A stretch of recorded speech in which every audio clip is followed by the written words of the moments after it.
안녕하세요. MB입니다. 이번 영상은 모디파이 기능만을 활용하여 모델링 하는 법을 알아볼게요. 잘 쓰지 않았던 오가닉 느낌의 무늬도 만들어보고 회전 애니메이션을 표현식으로 만들어봅니다. 간단한 세팅으로 라이팅의 느낌을 내보고 백그라운드에 연기 효과를 가미해 분위기 있는 레이아웃을 잡는 법을 알아볼게요. 그럼 시작해 보겠습니다. 화면상의 모든 오브젝트를 드래그, X를 누르고 델리트를 선택 모두 지웁니다. 먼저 Shift A를 눌러 아이소 스피어를 꺼내줍니다. 섭디를 6, 모디파이 메뉴로 들어가 디스메이트 메뉴를 꺼내줍니다. 그중 플래너를 선택하면 주로 평평한 모델링의 표면 형태로 단순하게 정리해줍니다. 각도를 조정하면 변화하는 형태의 크기가 달라집니다. 또다시 모디파이 메뉴로 들어가 스무스를 클릭. 여기서 리피트의 수치를 고루 올려주면 더 부드러워진 형태로 변형됩니다. 다시 모디파이 메뉴로 들어가 엣지 스프릿을 적용. 엣지 스프릿은 갈라진 면의 형태로 모델링이 분리됩니다. 이를 확인하려면 스무스를 한 번 더 적용. 리피트의 수치를 60으로 조정해줍니다. 면들의 사이가 부드러워지면서 서로 떨어진 형태가 만들어집니다. 이 상태에서 솔리디파이를 적용. 면의 두께가 생깁니다. 두께 값을 0.03으로 조정해줍니다. 베벨을 적용하면 두께가 생긴 모델링의 각진 면을 만들어줍니다. 어마운트의 값을 0.003으로 만들어 각진 면이 더 잘 보이도록 좁혀줍니다. 변형된 아이소스피어를 하나 더 복사해줍니다. S1.1을 눌러 크기를 키워줍니다. 원본 아이코 스피어를 잠시 눈을 꺼주어서 화면상에서 안 보이게 해줍니다. 복사한 오브젝트에도 적용된 모디파이 기능을 아래에서 차례대로 4개를 지워줍니다. 그리고 모디파이 기능 중 와이어 프레임을 적용해주면 엣지의 형태대로 라인 형태의 모델링으로 변하게 만들어줍니다. 두께가 너무 작은 것 같아 0.03으로 두께를 늘려줍니다. 다시 한번 복사해주고 원본 모델링을 눈을 꺼 잠시 가려줍니다. 이번엔 모든 모디파이 기능을 지워서 최초에 만들었던 아이코 스피어 형태로 만들어줍니다. 다음은 빌드라는 모디파이를 적용하면 일시적으로 아이코 스피어가 사라집니다. 세부 옵션값 중 랜덤아이즈를 체크. 스타트 프레임을 마이너스 방향으로 움직여주면 랜덤한 느낌으로 조각들이 생성됩니다. 빌드는 시간의 지남에 따라 메쉬 객체가 차례대로 나타나거나 사라지게 만들어주는 기능입니다. 어플라이를 눌러 명령어를 완료해주세요. 그러면 스택에 쌓인 모디파이 명령어가 사라지면서 수정할 수 없지만 조각난 모델링 값을 얻을 수 있습니다. 이 상태에서 RTH를 누르면 숨겨두었던 모델링들을 한 번에 불러올 수 있습니다. 내부에 갈라진 형태의 모델링을 다시 한번 복사해줍니다. 전체 모델링을 감쌀 수 있도록 크기를 키워줍니다. 조각난 모양을 더 많이 쪼개지는 형태를 갖고 싶다면 디스페이트의 리미트 값을 조정하여 조절할 수 있습니다. 이로써 모델링 작업은 끝났습니다. 다음은 MT 하나를 꺼내줍니다. 모델링 형태를 덮을 수 있을 만큼 크기를 키워줍니다. 아웃라이너에서 MT가 선택된 상태에서 Shift를 누르고 다른 오브젝트를 순서대로 선택한 후 커서를 화면에 올린 상태에서 Ctrl P를 눌러 오브젝트를 선택. MT를 움직여주면 MT의 다른 오브젝트가 종속되어서 함께 움직입니다. Ctrl Z를 눌러 원래 위치로 되돌려줍니다. GZ 1.7을 눌러 0.2로 올려주고 플랜을 하나 꺼내줍니다. S8로 크기를 키워주고 큐브를 하나 꺼내줍니다. 큐브를 선택한 상태에서 Shift H를 누르면 선택한 오브젝트만 남습니다. 탭을 눌러 에디트 모드에서 GZ1 탭을 다시 한번 눌러 오브젝트 모드로 변환 SX8, SZ3 Alt H를 눌러 숨겨둔 오브젝트를 보이게 해주고 GY8 Y축을 기준으로 8만큼 뒤로 밀어줍니다.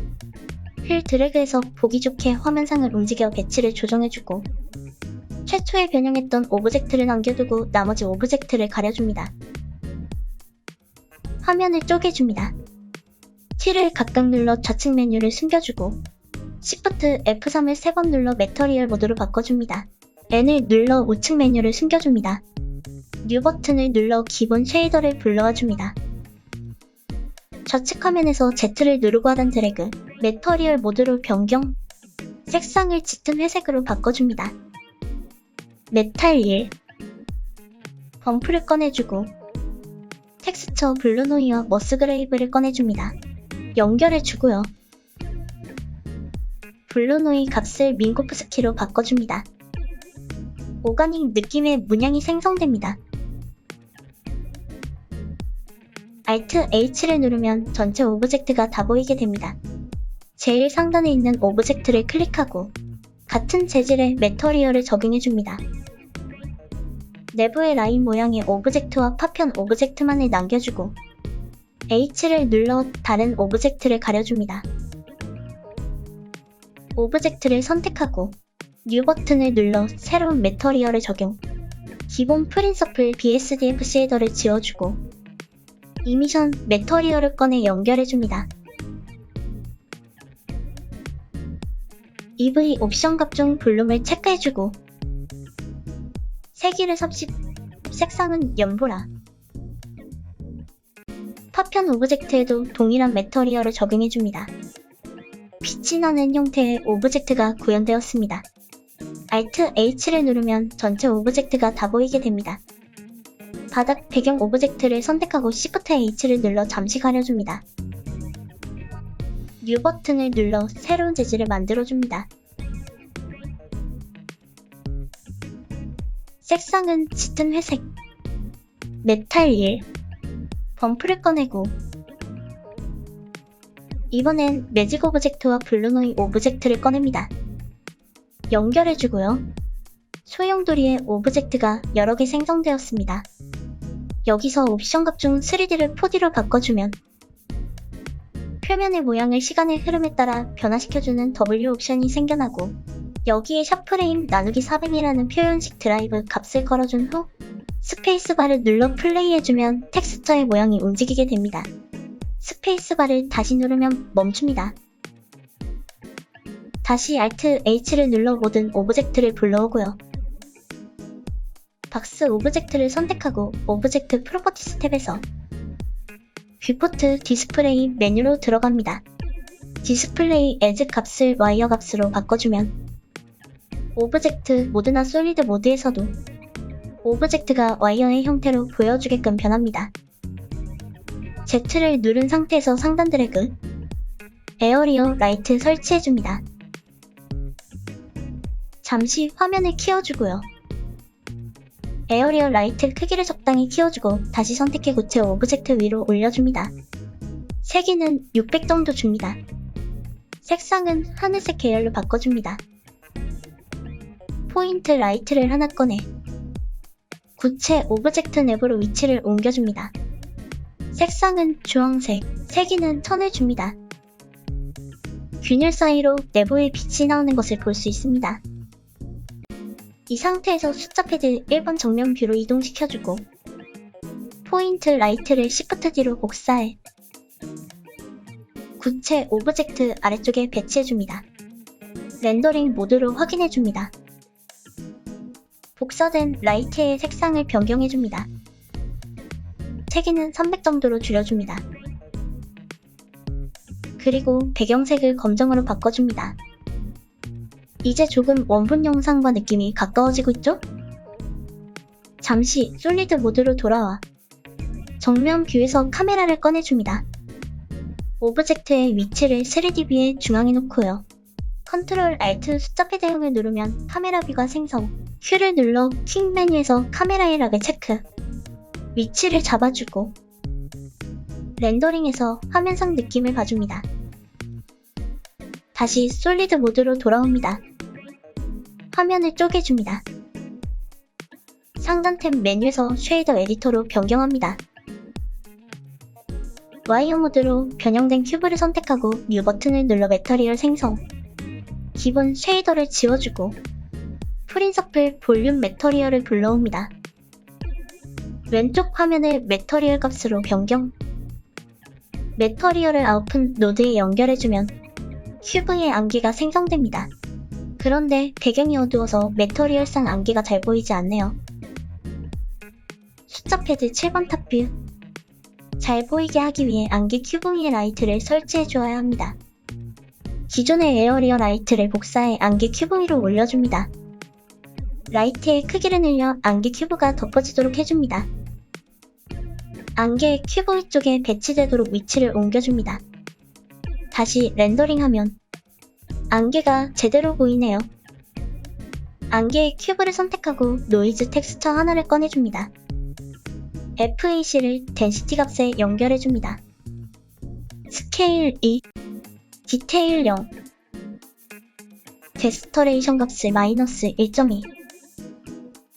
그 다음 컬러 램프 값을 중간에 연결해주고 검정 바를 옮겨주면 안개의 노이즈 텍스처의 질감대로 안개가 드문드문 뭉쳐진 형태로 변형됩니다. 숫자 패드 0을 눌러 카메라 뷰에서 느낌을 봐주고 휠 트랙으로 카메라 뷰가 잘 보이게 화면상에 확대. 안개의 큐브를 선택해 컬러 램프의 옵션 값을 조정하면서 느낌을 잡아줍니다. 디테일 값을 12로 바꿔주면 안개의 세밀한 부분들이 더 자세히 표현됩니다. 다시 솔리드 모드로 돌아와 이번에는 애니메이션을 줘볼게요. 오브젝트만 남기고 라이트와 배경 부분 등은 H를 눌러 잠시 숨겨둡니다. 우선 H로 바깥 오브젝트를 숨겨주고 라인 오브젝트 클릭하고 파편 오브젝트 클릭 후 컨트롤 P 페어런치 시켜줍니다. 라인 오브젝트가 아래로 떨어지는 이유는 어플라이를 시켜주지 않았기 때문인데요. 상단으로 위치를 적당히 옮겨줍니다. 파편 오브젝트를 클릭하고 움직이면 라인 오브젝트가 따라옵니다. 트랜스폼 값에서 로테이션 Z 값을 움직여보면 화면과 같이 움직이는데요. 저는 계속 움직이길 원해서 드라이브를 걸어줍니다.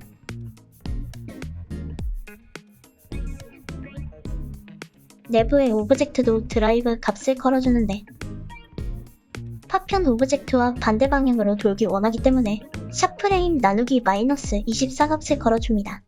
그러면 Z축을 기준으로 오브젝트가 서로 반대로 도는 애니가 완성되었네요. 다시 RTH를 눌러 숨겨둔 오브젝트를 모두 보여줍니다.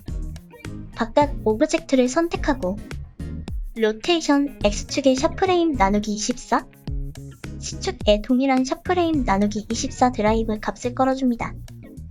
그러면 다음과 같이 측면으로 랜덤하게 돌아가는 애니가 완성됩니다. 숫자 패드 0번을 눌러 카메라 뷰로 돌려주고 렌더 미리 보기를 해줍니다. 플레이해보면 애니메이션 완성입니다. 다음은 렌더링 방법을 알아볼게요. EV의 세부 옵션에서 앰비언트 오클루전을 체크, 스크린 스페이스 리플렉션 값을 체크, 모션 블러도 체크, 아웃풋 노드 클릭, 파일 포맷 FF MPG,